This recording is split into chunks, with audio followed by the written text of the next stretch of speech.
Well, y'all, we are here again. We're back, day 20.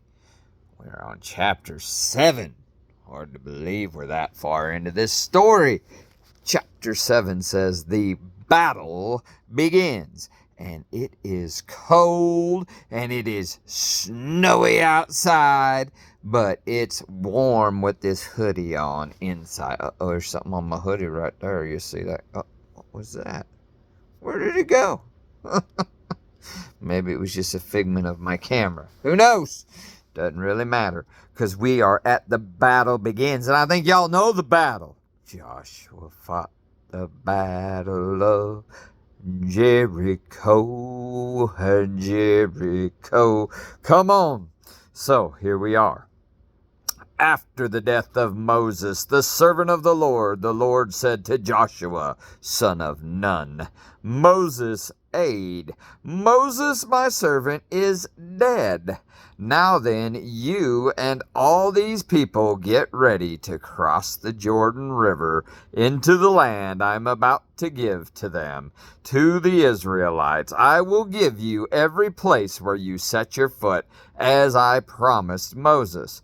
Your territory will extend from the desert to Lebanon, not Lebanon, Kansas. If you're thinking that's where it was going, different Lebanon, not the same place. Just like last time, we wasn't in Dothan, Alabama.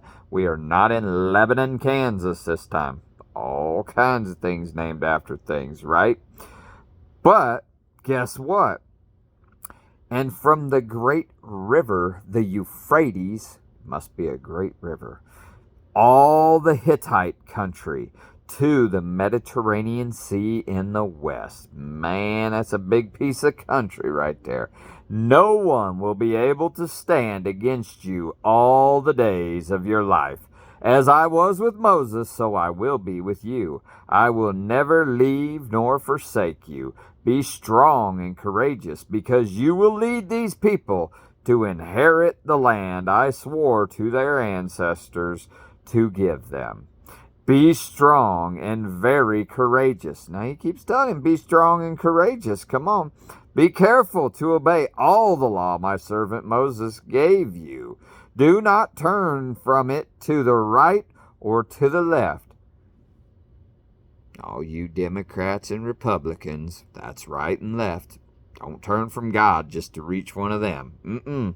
You ain't right because you're right, and you're getting left if you left. So, all I'm saying is your political affiliation ain't going to get you into heaven, and your love of God will. So don't turn from him. Don't go right or left. If he says do it, do it. Don't matter what this rest of the world telling you. You do what God says to do.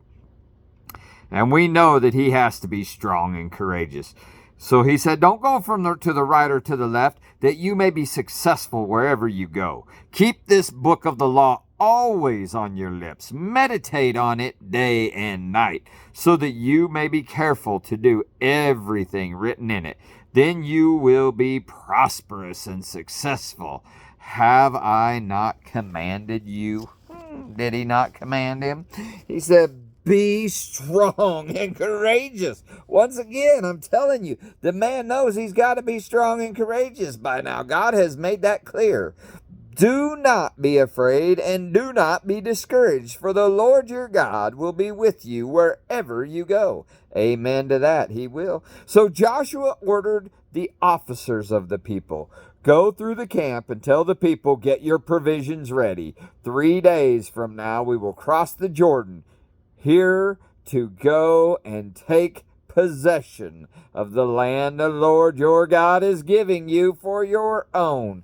Get ready, y'all. Get loaded up. We about to go. They didn't have to load bullets. They didn't have guns.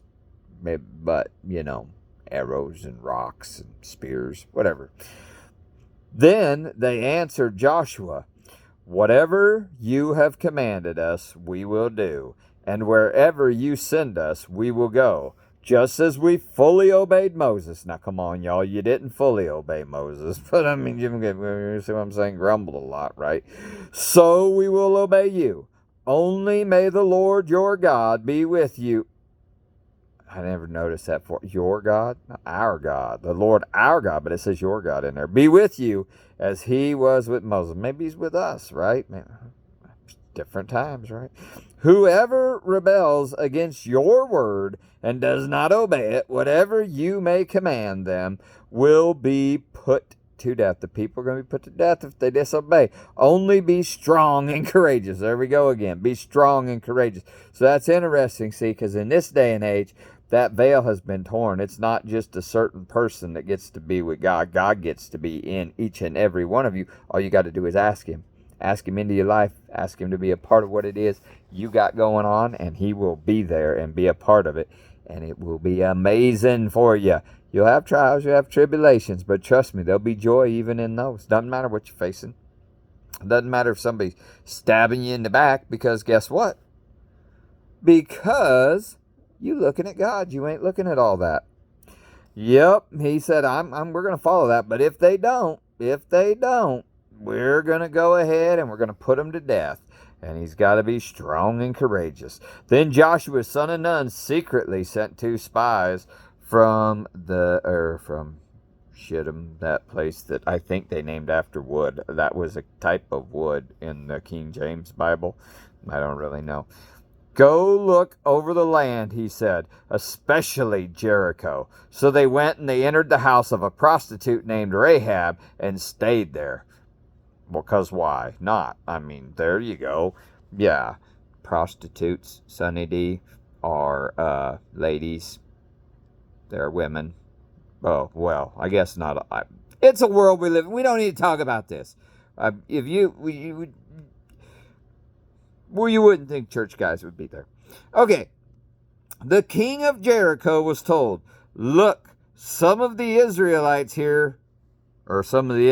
have come here tonight to spy out the land. So the king of Jericho sent his message to Rahab. Bring out the men who came to you and entered your house, because they have come to spy over the whole land.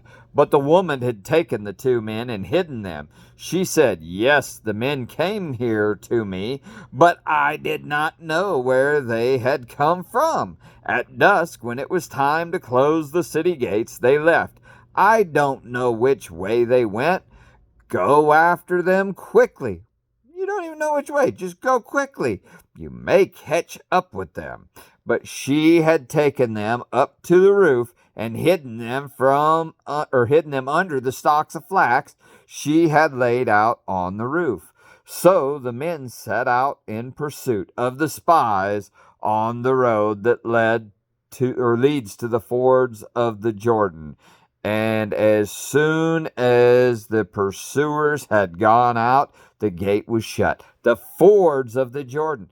Don't hear him talking about Chevys or Dodges in the Bible. Them are the fords of the Jordan. Think about that. I'm just saying. Don't even hear about Toyota in the Bible. Honda, Nissan. No. You just don't. BMW, Mercedes. They're not in here. Fords. They're in here. Before the spies lay down for the night, she went up on the roof and said to them, I know that the Lord has given you this land, and that a great fear of you has fallen on us, so that all who live in this country are melting in fear because of you. We have heard how the Lord dried up the waters of the Red Sea for you when you came out of Egypt, and what you did to Sihon and Og, the 2 kings of the Amorites east of the Jordan, whom you completely destroyed. When we heard it, our hearts melted in fear. Everyone's courage failed because of you. For the Lord your God is God in heaven above and on earth below. Now, this ain't a believer, and she can see. I mean, she's kind of in a bad spot, and she can see.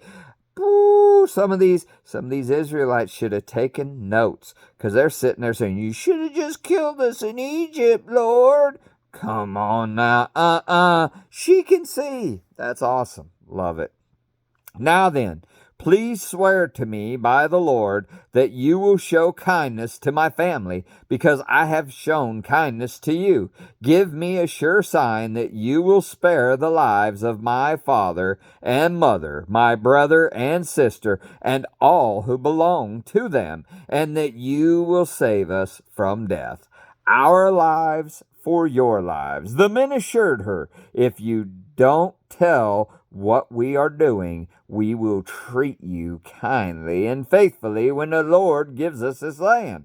So she let them down by rope through the window, for the house she lived in was part of the city wall. She said to them, "Go to the hills so the pursuers will not find you. Hide yourselves there 3 days until they return, and then go on your way." When they left, they went into the hills and stayed there 3 days, until the pursuers had searched all along the road and returned without finding them. Then the 2 men started back. They went down out of the hills, forded the river, and came to Joshua son of Nun, and told him everything that had happened to them. They said to Joshua, "The Lord has surely given the land into our hands. All the people are melting in fear because of us." Now, there's a little bit of extra that was in that story in the real one, I think.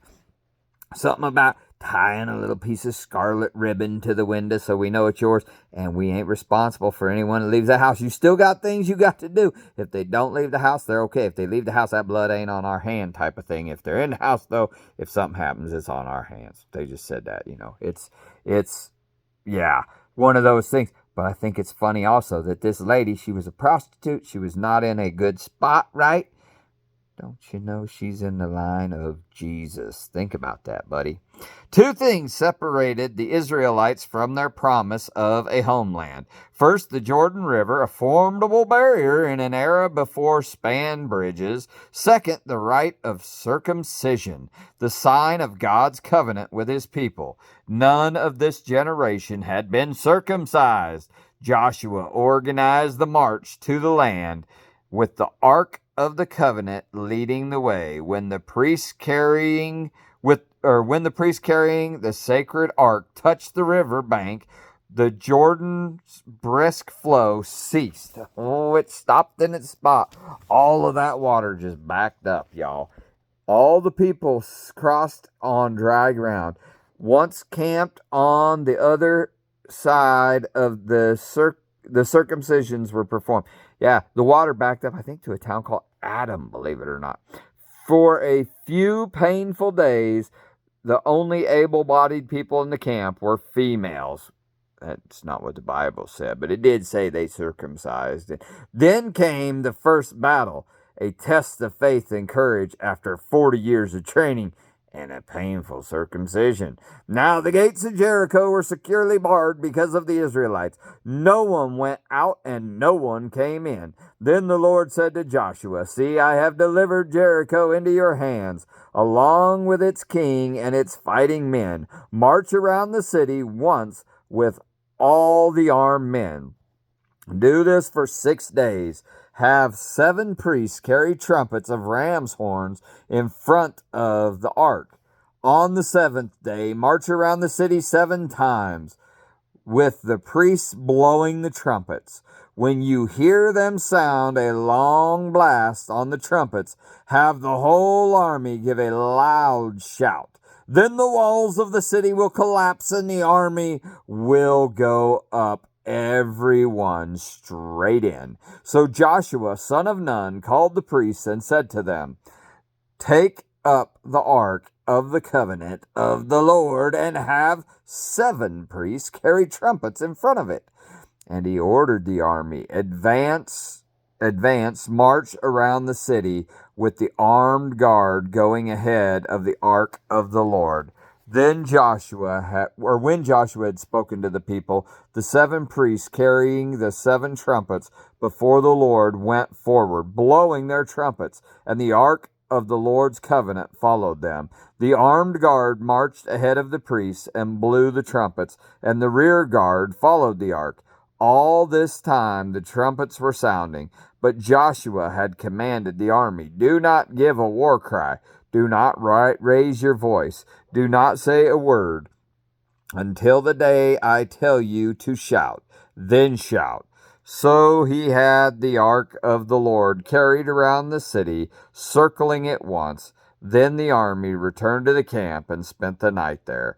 Joshua got up early the next morning, and the priests took up the ark of the Lord. 7 priests carrying the 7 trumpets went forward, marching before the ark of the Lord and blowing the trumpets. The armed men went ahead of them, and the rear guard followed the ark of the Lord while the trumpets kept sounding. So on the second day they marched around the city once and returned to camp. They did this for 6 days.